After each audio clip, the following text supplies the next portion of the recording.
My name is Cindy Lupo, and I, along with co-chair Kim Potter, would like to welcome you to the 22nd Lives of Commitment Award Breakfast. The Lives of Commitment Breakfast celebrates the work of the Faith in Action Volunteers, a program of the Broome County Council of Churches. They are an interfaith network dedicated to helping people age 60 and over to maintain their quality of life and independence. The past year has been like no other, and the need has never been greater. Our community has experienced loss, sacrifice, and hardship, but we have also experienced compassion, gratitude, resilience, and healing. In times of adversity, we find ourselves most grateful for the kindness of others. I'd like to share a quote of Fred Rogers. When I was a boy, I would see scary things in the news, and my mother would say, "Look for the helpers. You will always find people helping." We gather today to honor the helpers in our community. Our honorees have dedicated a lifetime to putting others before themselves, volunteering their time to provide the most basic of human needs: food, clothing, transportation, companionship, and most importantly, hope to those in need. They serve as an example to all of the true power of faith and action. This program would not be possible without the generosity of individuals, businesses, and corporations in our community. I would like to welcome Kim Potter to recognize the patron sponsors of our program.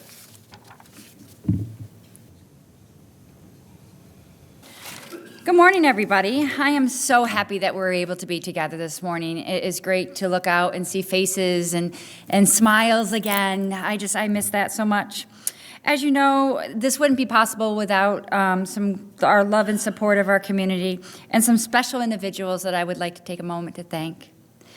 I would like to start with the Victor and Esther Rosen Foundation. They are our signature sponsors of the Lives of Commitment Breakfast this morning. The Aco family, who is our 2021 video sponsors. United Methodist Homes, who is our Rose sponsor.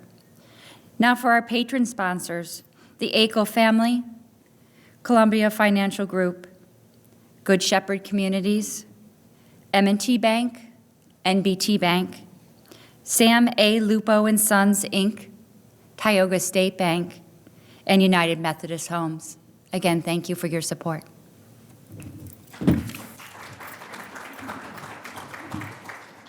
Thank you, Kim. And now I'd like to welcome Dr. Joseph Selepak, Executive Director of the Broome County Council of Churches, for our invocation.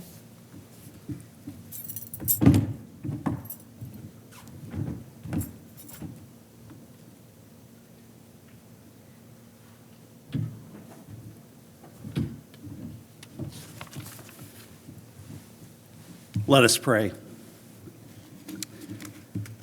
Our God, we come to you today mindful of your great love for us and for your world, and wish to give thanks for the work of faith in action. It makes life a lot easier for a lot of your people.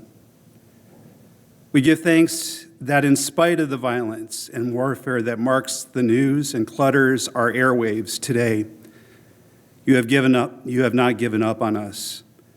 We know that you love us and want to reconcile your tangled, broken family and to heal your hurting world.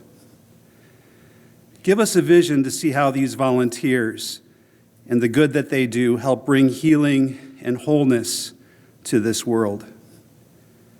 Give us courage to help entrenched and bitter divides to sit down at a table and see how a wheelchair ramp can fix humanity.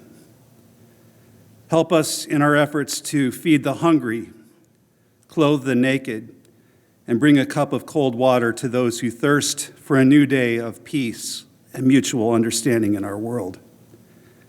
Thank you for all who are on the Zoom meeting or meeting here in person, who support the work of faith in action and long for healing and wholeness. Be with us as we try to work to make the world more whole and welcoming for all your children. Make this a holy and discerning time for us together. Amen.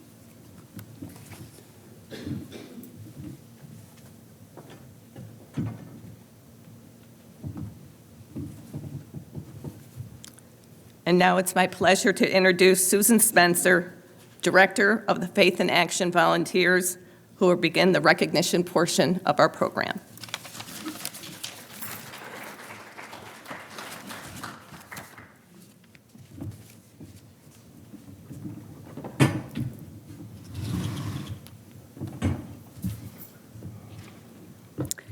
Good morning. It's really nice to be able to share the 22nd Lives of Commitment with you today. A year ago, our world was turned upside down, and the Faith in Action staff went home to work. As things continued to shut down, I found several ways to fill my free time. My love of outdoors was reborn, and I found myself taking lots of walks and working on my garden and really enjoying nature. I began to watch more television and became addicted to cooking shows. And if I must say so, I can make a really mean risotto. And I discovered online shopping. Who would have thought that you could sit in your house in your pajamas, make your grocery list, and let somebody else do all the work? And I'm proud to say that I am one of the many Americans who adopted a pandemic pet. I now own a COVID cat, as I affectionately call her. But also, like many Americans, I sat home and found myself anxious, confused, and alone. I think it's safe to say that there is not one person that hasn't been affected by COVID-19 in one way or another, whether it's through the devastating loss of lives, unemployment, changes in social norms, increased isolation, and increased mental health issues, not to mention the divisiveness that has become prevalent. And I could go on and on. Like others, I watched things unfold on the news and social media and realized there were no easy answers. And I wondered how we could survive without losing our minds. But as Cindy nicely reminded us earlier with the words of Fred Rogers, I began to look for the helpers. I read about seamstresses all around the country making masks and giving them away. I saw restaurants offering free lunches and giving them to children who depend on the schools for their meals, and free meals to families with loss of a paycheck. The news told of businesses that switched gears and began producing face shields and hand sanitizer and other protective equipment to fill the growing needs of our essential workers. And I discovered many churches providing drive-through food giveaways and meals for those in their communities. Human beings are resilient creatures. We are designed to survive, but not alone. And if only one good thing comes out of this pandemic, is that we've learned how to work together and how important it is to be together. When the pandemic hit and the community shut down, volunteers came to the rescue. Many heard the call and never hesitated to answer. Others just quietly continued to do what they do normally for those that they help. We are grateful to have so many dedicated and caring volunteers at the Council of Churches. I'd like to share with you some of those volunteers and some of their thoughts.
Thank you to everyone at the council who has volunteered and helped us through this trying year.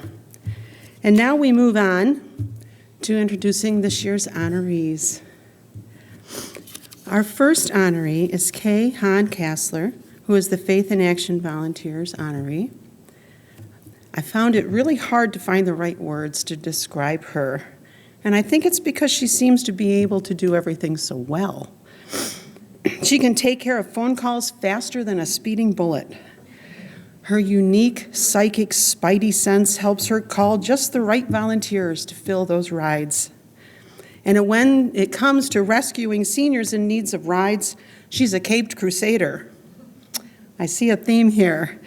Not only does she help run our office smoothly, she also has a heart for volunteering and helping others, which makes her a superhero in my book. It is a pleasure to introduce to you the Faith in Action Volunteers honoree, Kay Hahn Kassler.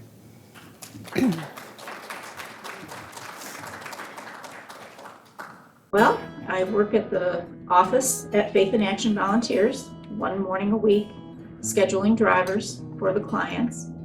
And then I also drive the clients to doctor appointments, to the grocery store, wherever they may happen to need to go, but those are basically the two things. Do some errands once in a while for somebody that can't drive or can't get out of themselves. I keep pretty busy with it. I do probably about maybe 4 to 6 hours driving if I take a couple of clients, and then I'm in the office for 2.5 hours in the morning, one day a week. But people can take as many or as few rides or drives as they want. So it's very easy to schedule. It just depends on their schedule. If we call them and ask them if they can take somebody a certain day and they say no, they're not available, we'll say, well, might you be available another day, or what time is good for you? So it's very adaptable, very easy to coordinate with your own schedule. The St. James Food Pantry is probably the biggest one in the area, and it is very well used. We see lots and lots of clients that come in that are very needy and also embarrassed that they have to be there, that they don't have food. They may have lost their job recently, don't have any income yet. A big variety of things, and it's a very much needed. There are many food pantries in the area, so it tells you that it's very needed. Right. And of course, Chow is the big help in all of that. Our church is very responsive to donations to the food pantry, which is good. That keeps us busy. If clients aren't there, we always have lots to do with stocking shelves or whatever there is to need to be done, we do it. Yeah. It is a great joy. I love doing it. I've been doing this ever since I retired now. I've been doing more volunteering than I ever did before, and that's not unusual. When people have jobs, they don't often have the time to volunteer. Right. But this, now I have the time and gladly do it, and have lots of friends that do, and wish there were more. Yeah. When older people have health issues, possibly lose their independence because of not being able to drive any longer, they have a big gap in their needs, and being able to take them to doctor appointments or just to get groceries or shop for them is a big thing for them, and certainly you get repeated thank yous for it. It's a very needed thing in this area, with probably 50% of our population being seniors. We need to be able to help them. There was a lady that I was helping that I was getting her groceries for her for quite some time, and I would take her to doctor appointments occasionally. She had a car. She told me she did drive it occasionally, but not very far, and she passed away. I went to the wake to visit with the family, and they were astounded. They had no idea that she was receiving any services, and were very grateful that she had. And I told them, yes, I had been getting her groceries for quite some time. She didn't even go to the grocery store. She wrote an excellent list, very easy to shop from. And I took it to her, and they were very, very grateful for it. Yeah. And you were touched by that? Very touched, yes, yes. And you also work in the council office, you said? Yes. So that must be really difficult. Those are hard people to work with. No, not at all, not at all. Sue's great to work with. She's very easy. Carol's in the office too. Paula is, I don't get to see her as often, but she's great too. And the only thing that's hard is some days the phone rings like crazy. Everybody's calling to get their name on the list to get a ride. So other than that, no, I don't mind it at all. It's great. Yeah. Have you been able to encourage others within your church community or neighborhood, family to volunteer? I've been trying. People probably want to back away from me because I keep trying. Right. But I think it's made a positive impact. I hope it has. And I hope they are volunteering in some way, even if it's not for our program, that they're volunteering in some way, because that does make a difference. What's it feel like to be honored for your volunteerism? Incredible. It really is nice. I'm very grateful that this is a video interview and I do not have to speak in front of everyone.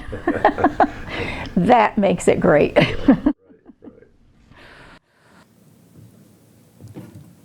Okay.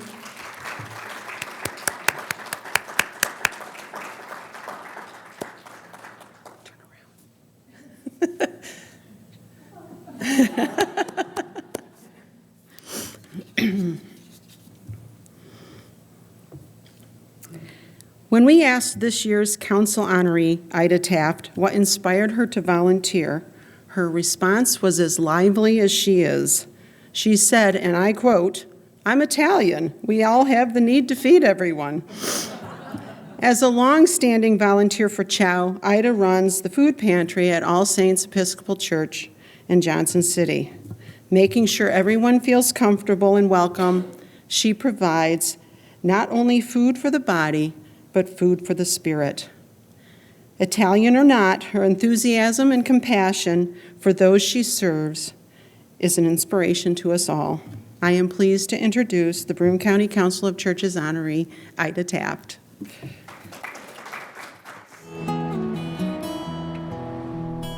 I was in church one day, and right at the very end of church, I saw one of the ladies, and she had a list in her hand. We were sitting up in the balcony with the kids, and I said, "Joan, what are you doing?" And she goes, "I'm writing out a chow list. I'm writing, this out." And I go, "Well, what is that?" And she showed me what she was doing, and I said, "Perfect. This would be for me." I just, I have to. When my dad grew up, my dad didn't have a very good home life, and being born in the 30s, they were very poor, and he told me that when he was a kid, the neighbor next door would bake bread, and because my father didn't have a good home life, he had a stepmother that wasn't very nice to him, and the neighbor said, "Don't give anything to Gino because of his stepmother." And my father said, "I could taste that bread and nobody would give me any." He said, I still almost cry when I think of that, because my dad didn't have anything to eat. Yeah. And I thought, what a kid doesn't have anything to eat? And I think of myself, and I'm fortunate, my husband had a good job, and we had food in our cupboards, and just the thought of my dad not having any food broke my heart. And people sometimes they come in and they're embarrassed, and I say, don't be embarrassed. That's why we're here, to help you.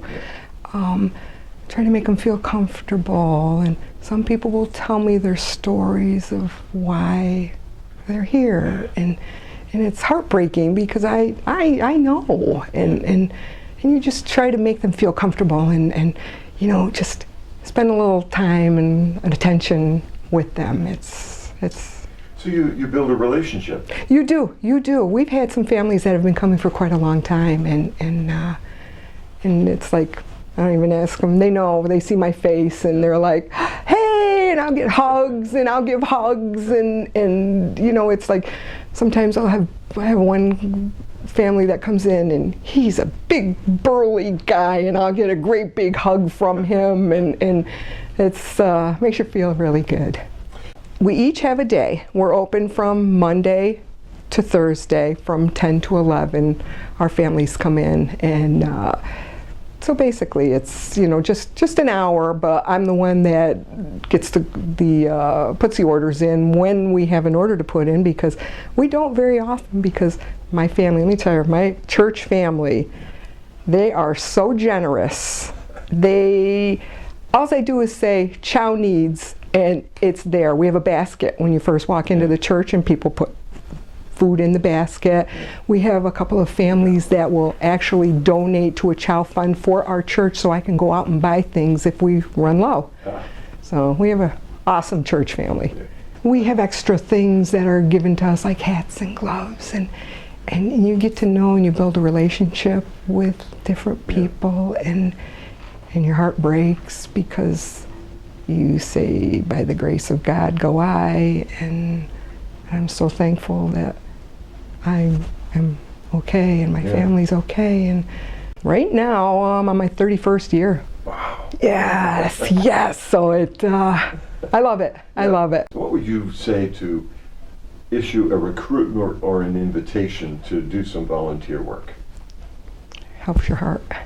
It really does. You know there's a need in the community, and there's just not enough volunteers, I'm sure, but all of us, if we all do our little part, we would have it all fixed. Yeah. You know, it's, you know, wishful thinking, but I would just love to see something like that. Yeah. Have you done other volunteer work too? I do. I volunteer at the Chow Walk.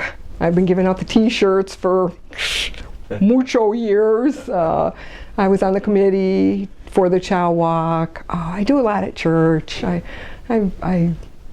take care of the memorial garden outside, and I'm on our church vestry, and I do a lot of stuff. Yeah.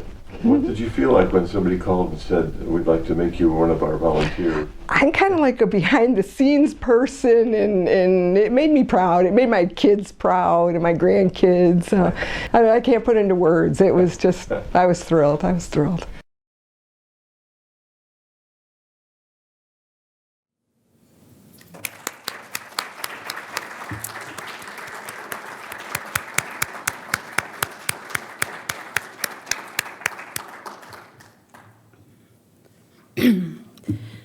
The dictionary defines the phrase pillar of community as a person who is a chief supporter of society, state, institution, etc.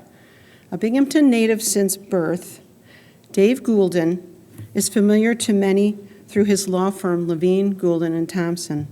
But he is also well known for his support of our community through his volunteer work with his church, Tabernacle United Methodist Church, the United Way of Broome County, Binghamton University, UHS, and the Broome County Council of Churches, just to name a few. And on top of all that, he is also well known for his gentle and kind spirit and his concern for all people. I am honored to introduce Dave Goulden, this year's community honoree. Well, I have known Dave Goulden since I was, as his dear departed wife would say, a naughty teenager. He was one of my Sunday school teachers. My primary relationship with Dave is through our church, Tabernacle United Methodist. Dave's parents and then Dave and Dave's children have been part of our church family for decades. I realized from watching my parents go through their adult life that volunteering in the community had been very important to their enjoyment of what they were doing, and so it motivated me to try and put in some time volunteering when I became an adult. And it certainly has paid off, because I've derived a lot of pleasure from the work I've done for various community activities, and especially the Council of Churches. When Dave decided to stay in this community and be part of his dad's law firm, he did a lot of volunteering in the church. And initially a lot of that was Sunday school and youth programs. So I got to know him at one level when I was 15, 16 years old. He was the cool youth director who drove a red convertible and took us all to the press building at the top floor where his office was, look out over the city. And then I got to know him in a very different way once I became a mom and became a youth director at the church myself. He's always had such a heart, especially for the youth. And I remember one story in particular that meant so much to me. One of our confirmation classes, it was actually a confirmation class that my son was part of, had about half church members, and the other half were mostly young men from the community who had no church affiliation, and we fed them every Sunday night and we worked with them, and they made a decision to become members of the church. And Dave came into one of our meetings and he gave every single one of the young people in that room his business card and said, if you are ever stopped for any reason by the police, before you say anything, you call me. And I was so moved by that. Children of privilege who have parents have that option if they get into a scrape. These were kids that many of them did not have dads in the house, and that's just who he was. I know it's hard not being able to get together with everybody for an event like this, Dad, so what's something you'd want to say to people if you were able to see them in person? Well, I'd like to thank all of them for the experience they've given me in reaching out in the community. I think it was the fact that I was enjoying my interaction with them that made it particularly relevant and meaningful, and I am indebted to all of them. I've also had the privilege of working with Dave in a professional venue. The agencies that I have worked for have been the advertising agencies for his law firm, and we had a little gathering at church once where we all took the Myers-Briggs test. Dave was convinced that he was meant to be in marketing, and sure enough, the results of the test showed that he should in fact be in advertising. So it's been an ongoing joke because he has lots of advice to give as far as our marketing is for the firm, but he doesn't seem to want to take any of my legal advice. Dave's a great, loyal friend, dad. His wife, Debbie, was one of my dearest friends, and losing her, I know, was quite a blow for him. They were quite a couple, married for over 50 years. I think Dave is one of those people in the community that just about everybody knows, and just about everybody has something great to say about him. One of the attorneys who works with him said to me, you know, for me, Dave Goulden will always be the Michael Jordan of law. And I think Dave's also the Michael Jordan of volunteers. I wouldn't be able to begin to name the numbers of boards that he's been on, number of people that he's helped out in the community. He's just a great guy, and it's nice to see him being honored. As in our own church community, Dave has chaired the Parish Staff Relations Committee. He's chaired our Public Relations Committee, our Christian Education Committee. I know he's been very active in the local foundations, United Way. I think that being involved with the Silver Anniversary campaign for United Way was especially meaningful and relevant. I worked with some great people on that, and I think I got a lot of gratification from it. I know he's been very active in family and children's, and was very instrumental in the 75th anniversary celebration for the Council of Churches. Dad, why was it especially important for you to work with the Broome County Council of Churches? I had a lot of respect for the people associated with the council and enjoyed being around them and working with them. But the work we were doing was especially meaningful, and I think that was probably the largest reason I enjoyed that volunteering. Dad, any final comments? Well, I'd like to say thank you to all my friends in Binghamton and tell them how much I appreciate this recognition. I hope to continue to do some service in the community when time permits, but thank you very much for this particular recognition. And how about to Penny Stringfield?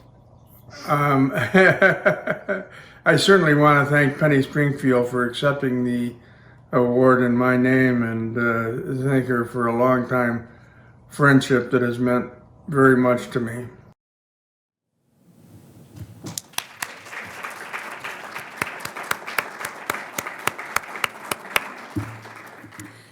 Unfortunately, Dave couldn't be with us today. Penny Stringfield will be accepting his award, and I think she has a couple words. I forgot. Jeff did a great job with that. My husband and I were lucky enough to be with Dave this past Saturday, and he's so excited about this award. Several weeks ago was his 80th birthday. He received 107 birthday cards, and one that meant so much to him was one from the council. So we'll be able to see him in a couple weeks. We'll take the award, and thanks for the honor of accepting it for him. Thank you, Penny.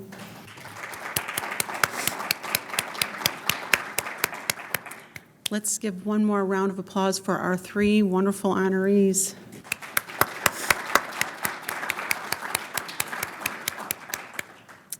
And now we move on to the keynote speaker. Our keynote this year is Greg Keeler. He is not able to be with us, but he sent us a wonderful video. This year's keynote speaker probably has the most famous voice in town. Greg Keeler got his first taste of broadcasting when he did the morning homeroom announcements each year from 6th grade until he graduated high school. Inspired by his parents, Greg has volunteered for the Food Bank of the Southern Tier and is active in several organizations, including the Trinity Episcopal Church Choir, Madrigal Choir of Binghamton, and the new Southern Tier Singers Collective. Southern Tier Singers Collective. Having worked for WSKG Public Media for over 30 years, he knows firsthand the value of volunteers and their impact on the community. It is a pleasure to introduce our keynote speaker, Greg Keeler. I am honored to have been invited to celebrate volunteers today. Thank you to Kate Madigan for asking me 2 years ago now to give the keynote address for today's Faith in Action Volunteers Lives of Commitment Awards Breakfast.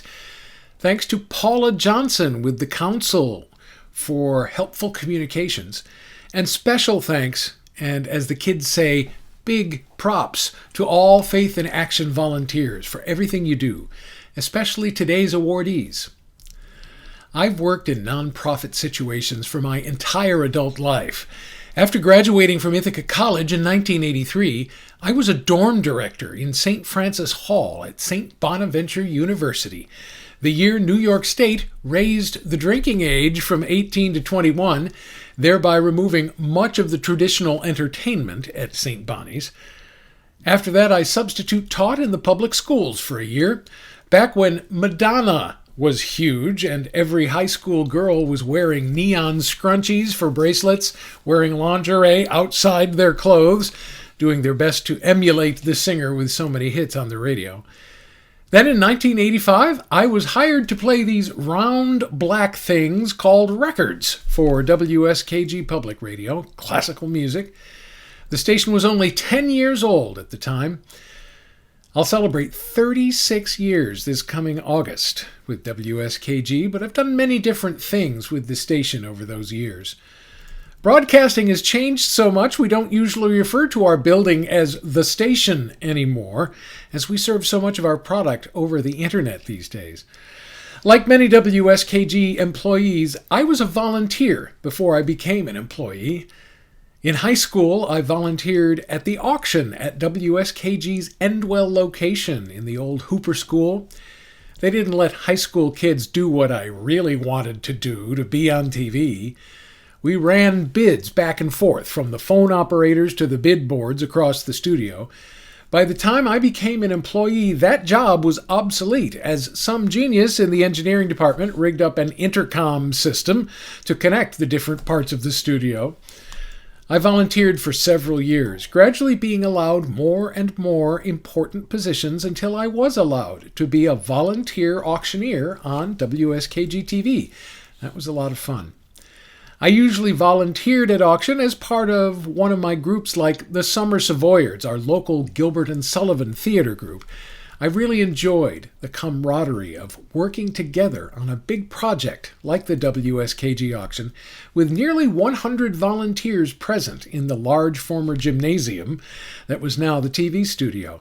I would go on to volunteer or work on auctions and pledge drives with WSKG at 2 more gymnasium studios, one in Conklin and the present building in Vestal. Sadly, times have changed. TV auctions became less novel with the innovation of QVC and the cable sales channels it spawned. The internet dealt a fatal blow to the business model, and auctions stopped in the early 2000s.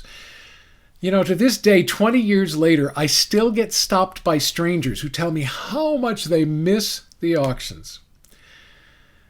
When I was growing up, Mom and Dad were always volunteering for something. My father, John Keeler, worked with the Binghamton YMCA for many years. My mom, Jackie Covert, was a volunteer with the La Leche League to support breastfeeding.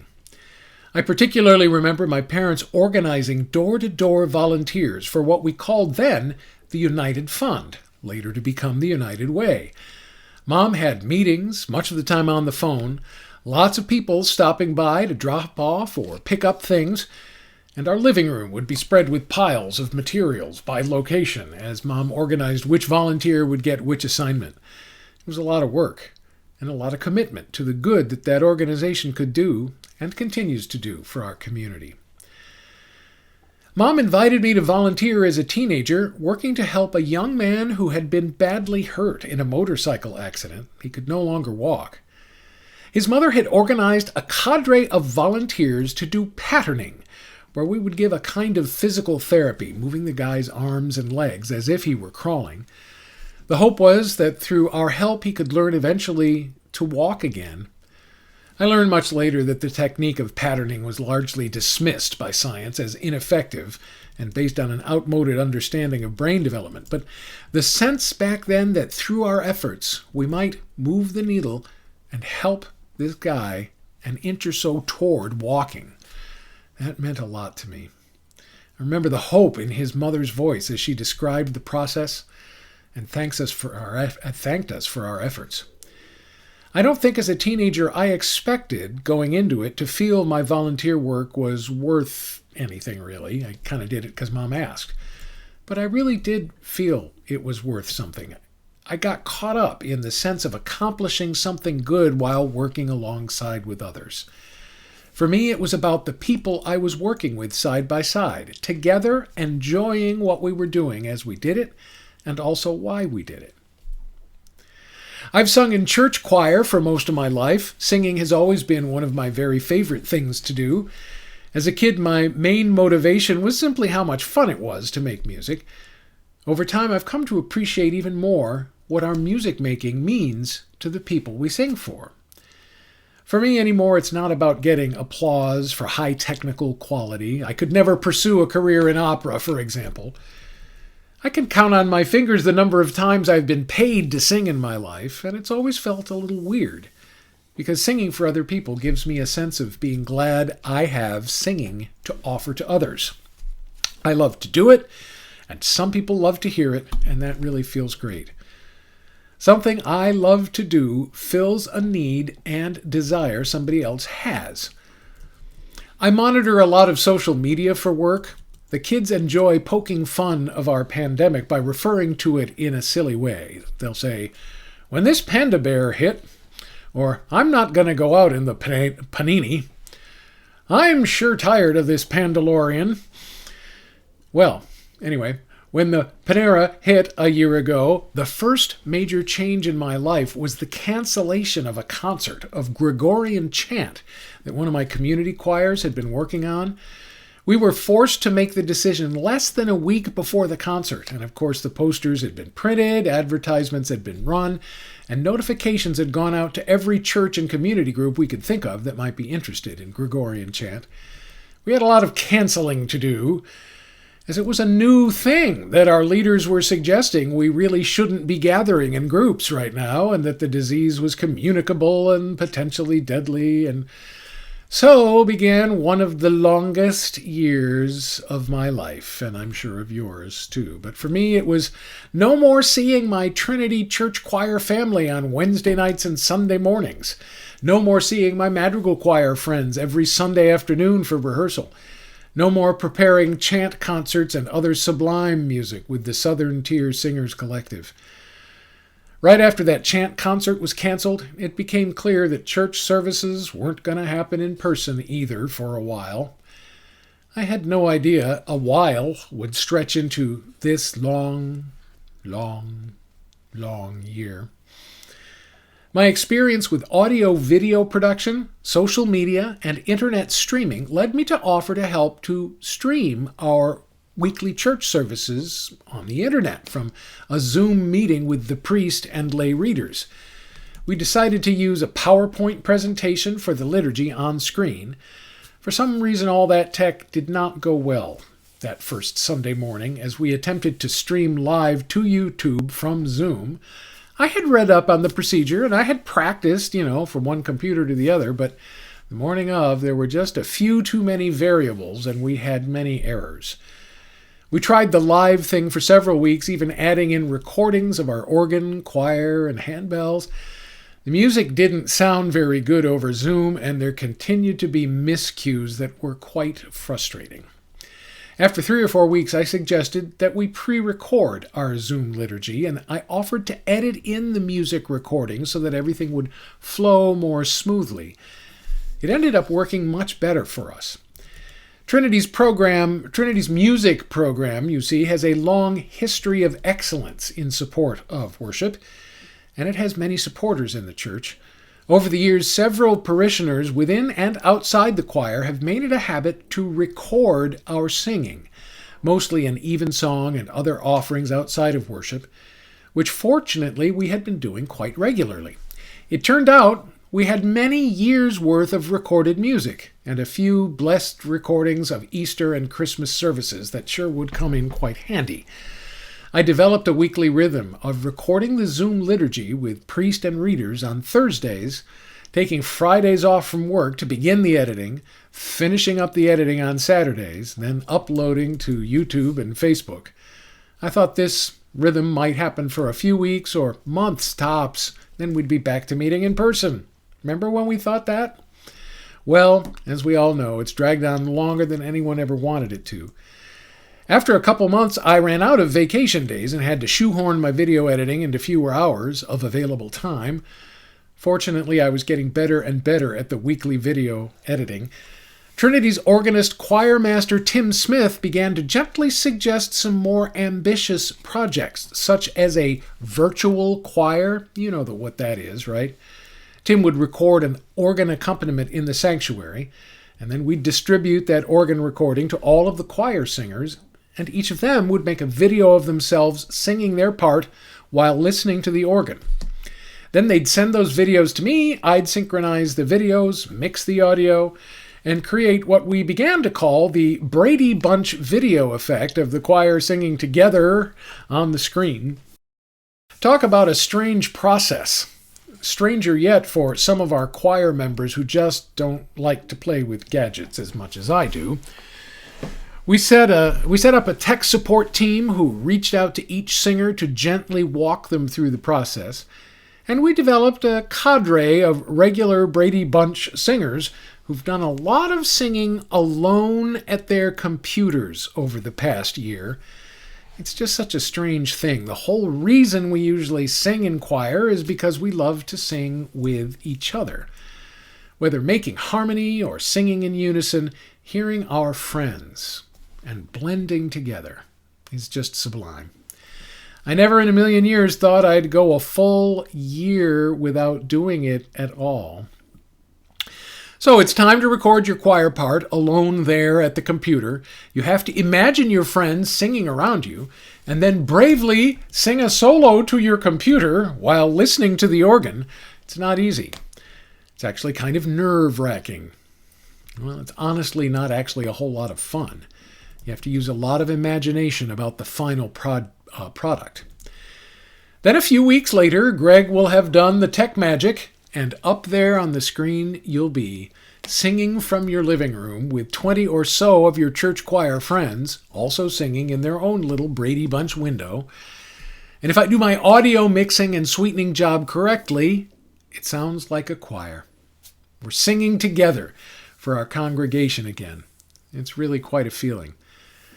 A feeling that you had to postpone when doing all that work alone with your computer. The secret about creating virtual choir videos is that even for a practiced professional, there is a lot, and I mean a lot of time sitting at the computer.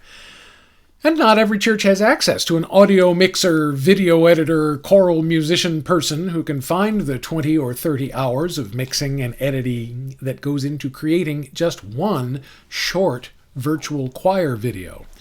So here I am, gadget guy, loving an excuse to play with music on the computer, even after a full day's work on other things at the same computer. It's actually fun for me, especially as I see my mixing and editing skills getting better and better. And here's where my gratitude kicks in. A perfect collection of circumstances has come together. Trinity Church, with a proud history of great music and worship, really needed a virtual worship service video each week that brought our kind of music to our congregation. Our choir singers and bell ringers really missed making music regularly and were willing and ready to participate, even if it was harder than usual, which it is. And of course, I had a sudden surplus of free time, just staying home all the time when I would ordinarily be out of the house 2, 3, 4 times a week for one musical activity or other. The real need of the church was met by the capacity, willingness, and skills of our church musicians and our audio-video producers. The church family needs us. We need the church. We have something to offer that gives us joy in the offering. It's a perfect situation. Like so many churches these days, our weekly attendance in person had usually slipped, a year and a half ago, below 100, but I'm pleased to say that our weekly video views are showing comparable levels of attendance, and in some cases more than in-person worship, because of all the far-flung members of our congregation and their families who can tune in on Sunday morning from wherever they are in the world to worship together with their Binghamton friends and family.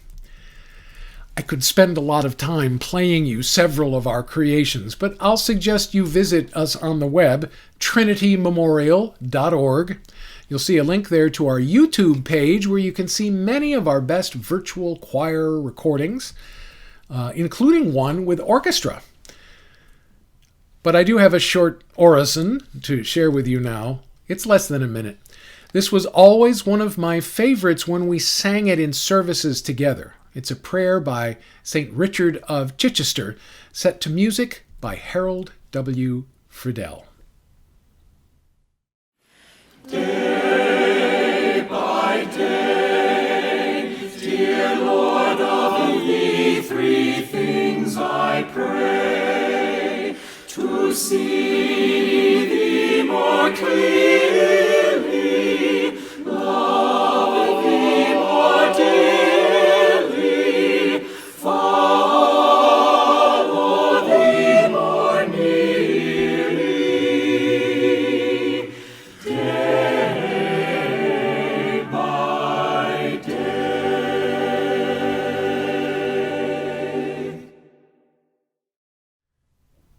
Isn't that neat? I could listen to that over and over. Well, here's the bottom line. I want to inspire you today. I want to lift you up in what you do and remind you of something that I think you already know, that giving is its own reward. I want to thank you for the time you spend helping out for helping out's sake. I think the strongest thing I can say is to ask you to just pause for a moment and think about that feeling you've no doubt had, like my feeling, that you're grateful, you're able to serve in your volunteer situation because you see the need firsthand. You know how much your services make a difference for people and uplift their lives.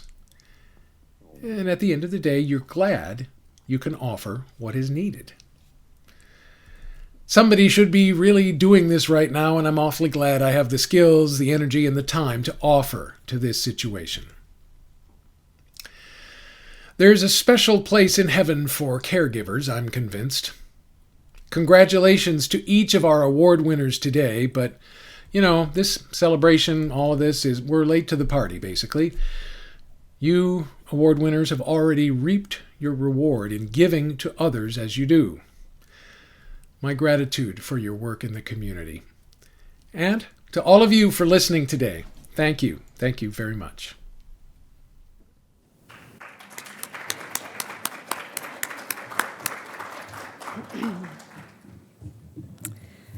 I'd like to thank the honorees and Greg for all you do for the community. We are blessed and inspired by your stories. I'd like to thank all our sponsors for their generosity and their support of this breakfast. Special thanks to Doubletree for accommodating us this year, and Jeff Kellum for his videography, and the council staff for helping put this together, especially Paula Johnson, who's done a lot, and the rest of my staff for keeping the program going through this very interesting and unusual year. And I'd like to thank you all for attending. And now I'd like to introduce the Reverend Dr. Joe Selleback for the closing and benediction.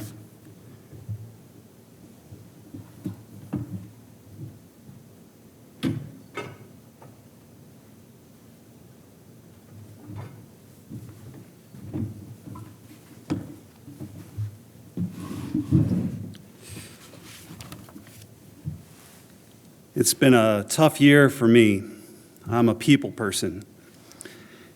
I like to see faces, and I'm glad I can see them today. You're not hiding behind masks. You don't have PPE all over your body. There's no fear that we're spreading a virus to each other. I've been inoculated twice, and I've been over that 2-week hiatus, so you don't have to worry about me today. I will not give you the disease. I am so grateful to be with you.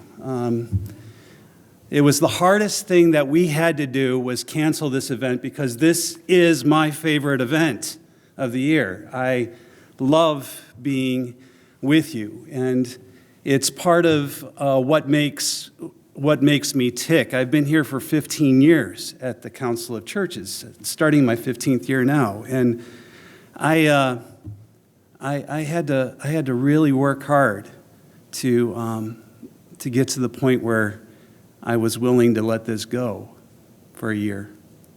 But it's great to be with you today. It's great that we can see each other, that we can not shake hands, but we can at least be in the same room with each other and not be afraid. One of my favorite theologians is John Wesley.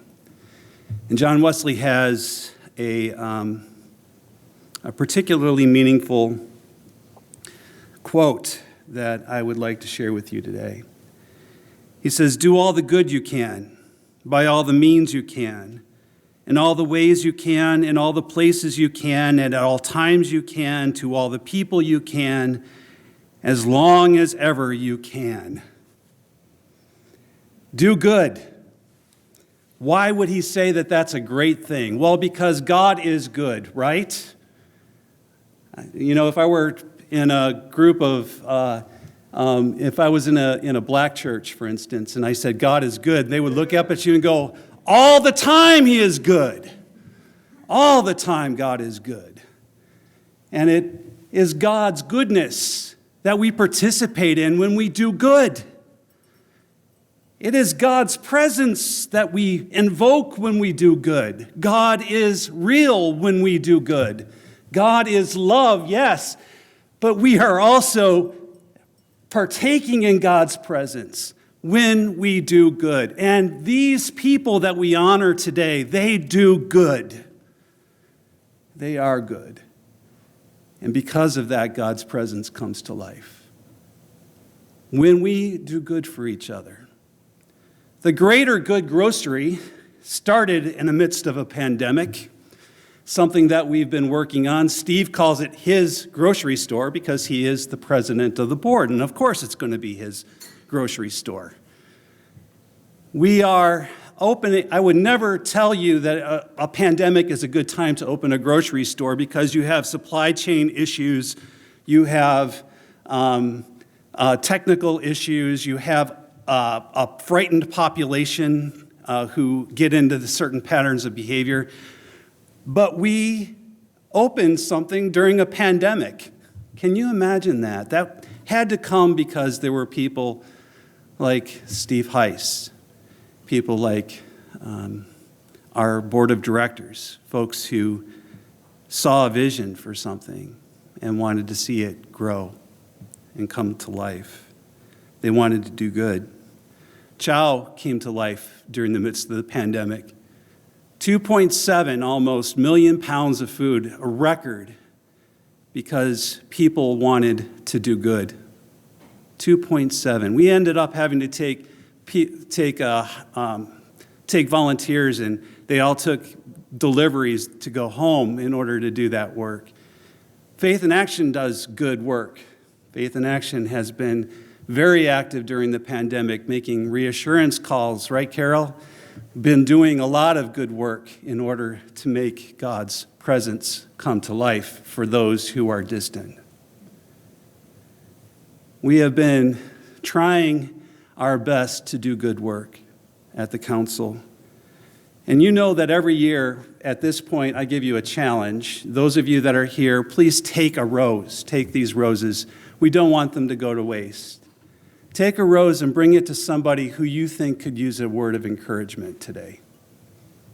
Someone who's alone. Someone who may be sick. Someone who may need a little touch. Someone who's had loss.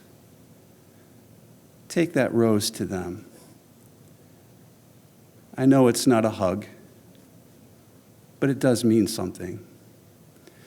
And for all of you today who are watching us through the distance, who may be coming to us through the internet, watching this event unfold, to you, I would suggest doing an email, making a phone call, Zooming, do whatever you can to be goodness in someone else's life. Do good. Be good. All you can, whenever you can, however you can, do good, like my theological mentor, John Wesley, said. And now to all of you, I offer you the benediction. May the Lord bless you and the Lord keep you. The Lord make his face to shine upon you and the Lord be gracious unto you. The Lord lift up his countenance upon you and give you peace. Amen.